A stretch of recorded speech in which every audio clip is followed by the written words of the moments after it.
Hello everyone, this is Zining Zhu. Today I'm going to talk about predicting fine-tuning performances with probing. This is a collaboration with Sorrel and my supervisor Frank. Nowadays, systems based on deep neural networks have shown very impressive performances. On the right-hand side shows a leaderboard, Superglue. Currently on this leaderboard, the human baseline ranks on the 6th location. The top 5 locations are taken by highly sophisticated deep neural networks. There is a common theme in the development of deep neural network systems.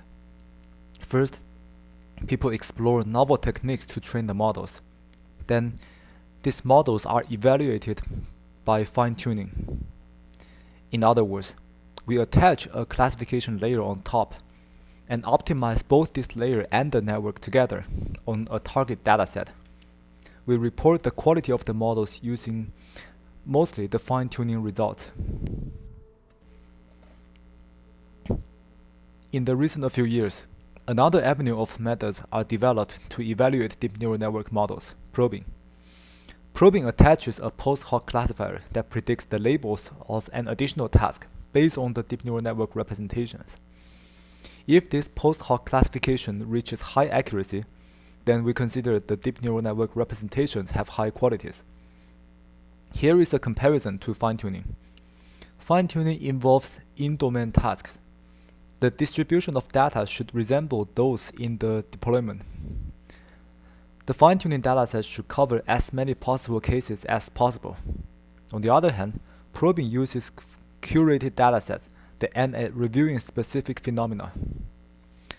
Fine-tuning aims at reaching highest possible performance, while probing aims at arriving at faithful interpretations. The fine-tuning trials are computationally heavy in general, while probing trials are much lighter. Apparently, probing analyses have a lot of benefits, and they have high potentials to be used in model development. Here's a question. Can probing be used to improve the development of deep neural network models? There are two challenges out there. First, the first question is feasibility. The probing results apparently are disjointed to the fine-tuning results. How in the world could they be relevant? The second challenge is the operation. If the probing results are relevant to the fine-tuning performances, there are still many probing configurations. For a model with 12 layers, there are 12 possible scores per probing task, and usually there are tens of probing tasks. Where should we probe? Which layers should we use and which tasks should we select? In this project, we attack these two questions. For the feasibility question, we give a positive answer.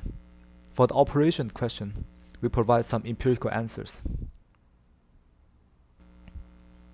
The method we use is to predict the fine-tuning performance with probing. Here's a formulation. We use K models to test on some probing tasks. For each task, for each model, we probe on all 12 layers. The probing accuracies of the kth model is written in the vector S of k. In addition, we evaluate these k models on fine-tuning tasks t. And let's use A to describe the fine-tuning performance. The main method of this paper is that we use the probing accuracies as features S to regress the fine-tuning performance A using a linear regression. The linear regressor has a closed form solution. We use root mean squared error to measure the quality of this regression, following the conventions. In addition, we need to control for the artifacts. Here's an explanation of why we need to do that.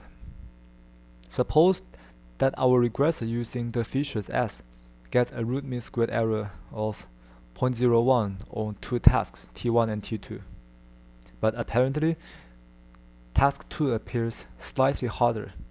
So if we use some random features, we can get root mean squared error of 0.02 on task 1, but only 0.10 for task 2. Then apparently the features S provide more predictability for T2 than T1 because the reduction is much larger for T2. But this is not obvious from the RMSE itself. So instead, we measure and report the reductions of the RMSE compared to a control setting, where the control settings are regressed from random features. The RMSE reduction is computed by the reduction divided by the root mean squared error of the control setting multiplied by 100. For the models, we use 5 transformer-based models from Hugging Face: Roberta-based, cross-language model Roberta-based, DBERTA-based, Albert-based cased, and CrossLNet-based cased. To augment those models, we corrupt by masked language models on scrambled Wikipedia for 500, 1000, 2000, 4000, and 6000 steps, except for CrossLNet, because masked language models does not apply to them for scrambled text. In an ablation study in section 5.9, we show that this procedure can result in sufficiently diverse models. In total, there are 25 transformer-based models. All of them have 12 layers. We take 7 commonly used probing tasks from Sentinel. These include bigram shift, coordination inversion, objective number, semantic odd man out, past versus present, subject number, and tree depth. We subsample 1200 data points per class. The intuition behind this is that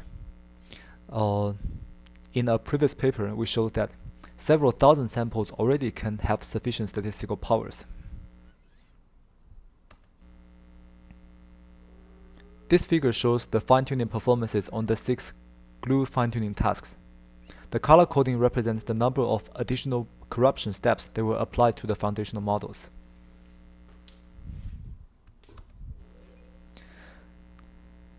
This figure shows the reduction of root mean squared error using all 12 layers per probing task to predict the performances of the fine-tuning tasks.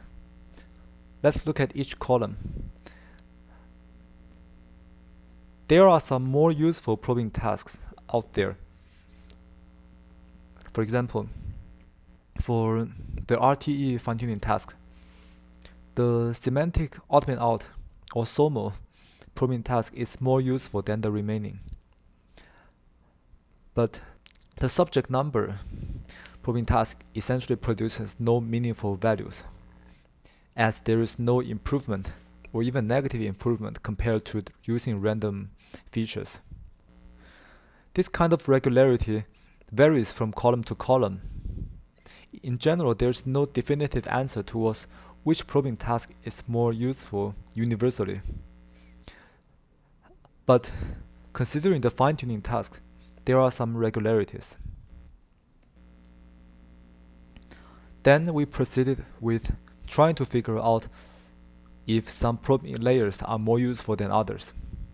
To do this, we run a one-way ANOVA during the linear regression of the previous experiment. In this ANOVA, we identify the layers that explain significant portions of the variance relative to the corresponding degrees of freedom. In general, there are usually one or more layers that provide p-values of smaller than 0.05. Unsurprisingly, in the setting where we use subject number probing result to regress the RTE fine-tuning result, none of the probing layers is useful.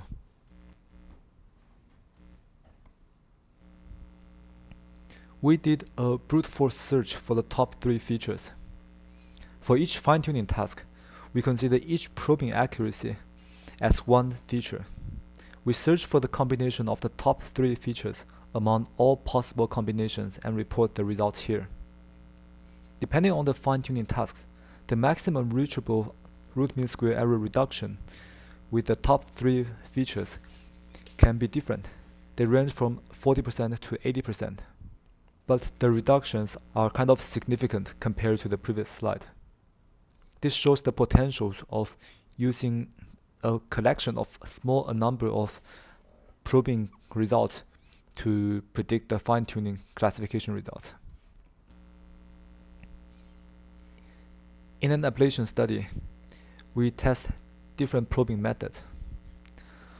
So up to now, we have been using the highest accuracy probes among the collection of probing set.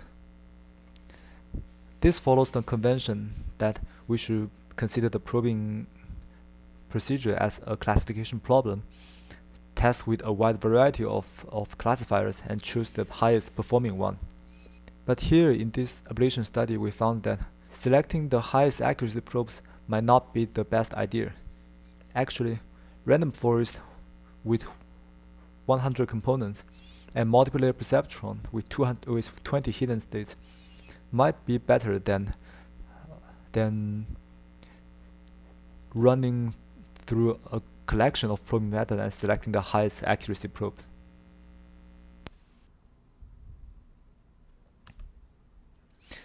In this paper, we also did a lot of other experiments, including using only one probing task with 12 layers and using smaller probing dataset that includes 400 data points instead of 1200 data points per class. And we also did some uncertainty analysis. We call for a completion for the feedback loop in developing the deep neural network models. Currently, probing is mostly used as post hoc interpretations. After people develop the models, they use probing to try to understand what's going on. We instead call for incorporating probing in the procedure of developing the large language models. Probing analysis is in general computationally friendly. Probing can give fine-grained diagnostics that can empower the model development, and the probing literature contains rich resource of test material. In short, probing analysis can be really useful for model development. In summary, how can probing be useful for building deep neural network models? We showed that the probing results can predict an important intermediate signal, which is the fine-tuning accuracy. We analyzed the utility of different parameters in configuring this probing. Thank you for listening.